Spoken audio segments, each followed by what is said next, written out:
Good day po sa inyong lahat. Welcome na naman po kayo sa another episode ng ating vlog. Dito lang po yan, walang iba kundi sa Mang Mags na YouTube channel.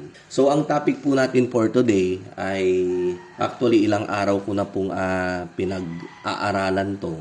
Nag-iisip ako ng paraan para mas mapadali yung pag-aalaga natin ng hindi lang sa paitluging manok kundi maging sa pag-aalaga ng broiler. Noong mga nakaraang araw, nagkaroon ako ng bisita dito sa restaurant, yung mga matataas na opisyal ng Foster Foods Philippines.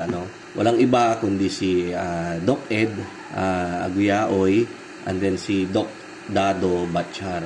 Napadaan sila, pinasyalan nila ako dahil matagal ko silang kasama dati sa contract growing. Yan, dahil hindi naman pulingid sa kaalaman ninyo, di po ba't naging rin ako dati, contract grower ng broiler. Matagal po, 12 years. At ang unang-unang kumpanya na kumarga dun sa bagong-bago kong poultry noon na pinagawa ay ang walang iba kundi ang Foster. Yan. So matagal na po kaming magkakakilala. Bagamat alam nyo rin yung nangyari kung ano yung dahilan, dahil nung mga time na pong yon ay nag-uumpisa na pong mag-ship yung ating industry from conventional poultry farms to tunnel ventilation. Ito po yung naka-aircon daw. So, medyo napag-iwanan po tayo ng panahon. Kapag medyo may kalumahan na rin kasi yung mga poultry, takot na rin yung kumpanya, kagaya ni Foster, na isugal yung kanilang mga manok. Kasi po kapag may bagyo, sila rin naman po yung kawawa. Ayan, sila yung magsasuffer. So, kapag yung mga mas gusto nila tunnel ventilation dahil bukod sa matibay, maganda po yung kanilang performance. In terms of harvest recovery, average live weight, mabigat po yung timbang ng mga manok. And then yung FCR, konting feeds lang po, mataas yung conversion. Ayan. So yun po yung mga 3 factors na kinakailangan natin na mag-jive ng maayos para kumita po tayo ng maganda. Dahil nga sa nagkaroon kami ng chance na magkakwentuhan, na-mention nila na ang kita ngayon ay pare-pareho. Tunnel ventilation man yan or conventional, pare-pareho na yung scheme. Balikan po muna natin, doon po muna tayo mag-stick sa original na topic natin, yung regarding po sa waste disposal. Ayan, ito po yung pinaka-nagustuhan ko. Halos lahat po ng mga nag-i-inquire sa atin, sa layers, tinatanong kung mabaho ba at kung malangaw. Pero syempre, alam nyo naman yung kasagutan, lalo na sa inyong mga matagal ko ng subscriber, yan, na hindi po talaga malangaw at hindi rin mabaho yung ipot ng ating layers. Ang mabaho at malangaw ay yung kapag sa broiler. Paano naman natin nililinis? Ganyan, di ba? So, yung sa paglilinis, doon na naman tayo,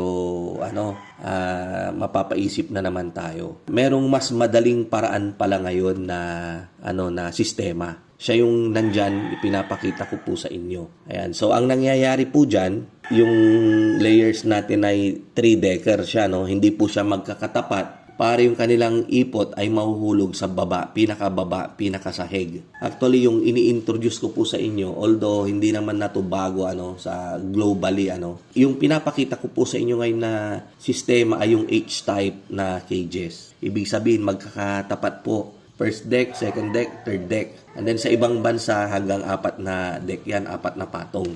Ang sistema po dyan, yung fourth deck, pag dumumi, nahuhulog po siya dun sa taas ni third deck. Si third deck, pag dumumi, nahuhulog siya dun sa taas ni second deck. Hanggang dun sa So, yan po yung tinatawag na multi-tier. Tsaka H-type cages. Yan. So, pwede po yan sa broiler at tsaka pwede rin po siya sa layers. Ang nire-resolve ko po dito ay paano natin siya madadala dito sa Pilipinas na syempre mura. Kasi nga po, ang dinig ko dyan sa ganyang klaseng mga cages umaabot po yung budget niya ng 24 million cages at saka yung yung mga gamit sa waste disposal. Yan, yung mga conveyor, lahat po yan, lahat ng package dun sa loob na ikakarga ay nasa 24 million yung budget, 40,000 heads capacity. Sa presyo pa lang talagang madugo na. Gusto ko pong dalhin yan dito sa atin at locally. Ako po mismo yung gagawa. Ilang araw ko na po itong pinag-aaralan. Siyempre, pagdating naman po sa paggawa ng mga cages na yan, ay kaya naman natin gawin. So, andun na po ako sa itong conveyor na binabagsakan ng ipot. Kasi nga po, ang mangyayari dyan, pagka bagsak ni ipot ni third deck, papunta kay sa taas ni second deck, paandarin natin yung conveyor belt, yung mga ipot na andyan, mahuhulog naman dun sa dulo. Yan pong nakikita nyo sa video. Ayan. And then pagkahulog, may another conveyor belt na naman na dumadaan doon na siya namang nilalabas po niya yung chicken dung, yung ipot. Papunta sa labas ng poultry, may nagsasalo na po na dump truck, mini dump truck, or pwede rin namang itatambak na lang niya doon and then imamano-mano natin siya. Ang lang naman natin dito, ang habol natin ay dailyng malilinisan yung ating manukan. Maalis natin yung mga ipot sa loob ng poultry para hindi po siya mag-create ng ammonia. Ayan. So, mapabroiler po ito at layers. Nasabi ko nga rin po sa mga kaibigan natin at kapag sabi ko, gagawa ako ng parang prototype. Siguro mga pang 5,000 heads muna sa broiler. Broiler po muna natin gagawin. And then, sabi ko, baka pwede niyong kargahan. Pumayag naman sila. Laking tuwa ako dahil pagbibigyan po nila tayo. At kapag naging successful po ito, sigurado na marami po ang makikinabang. Malaking kaginhawaan po ito sa ating mga katulad natin na nagmamanukan. Yan, at saka sa mga aspiring pa, sa mga susubok pa lang. Sana nabigyan ko na naman kayo ng idea regarding sa pag-aalaga ng may paitloging manok, maging ganun na rin sa patabaing manok or yung tinatawag nating broilers. Ayan, so kita-kita po ulit tayo sa mga susunod nating vlog. Meron pa po tayong available na RTL, yung pang May 1 po natin, available pa rin po.